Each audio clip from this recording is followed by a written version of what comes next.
so-called white people who are really just lighter skinned black people, faded blacks is what we are.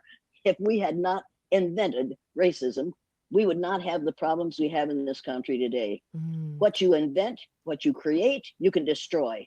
We could destroy racism in 2 generations if we chose to, but we choose not to because it's a moneymaker. Now, I didn't really realize how ugly this was until I went down to the teacher's lounge at noon. I needed some support. I needed to tell the other 2 third grade teachers what was happening so that they could give me some assurance that I wasn't completely crazy.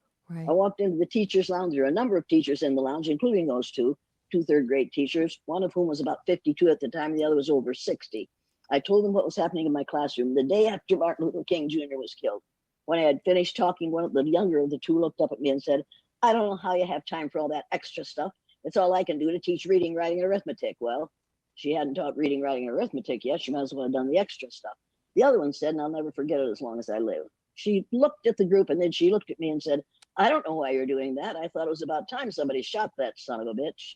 And she didn't say SOB. She said, yeah, she said the whole thing. Nobody gasped.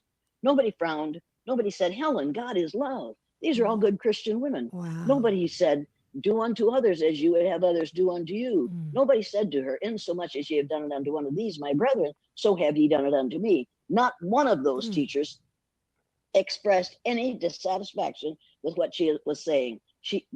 Every one of them either laughed or smiled and nodded because she had expressed their feelings perfectly.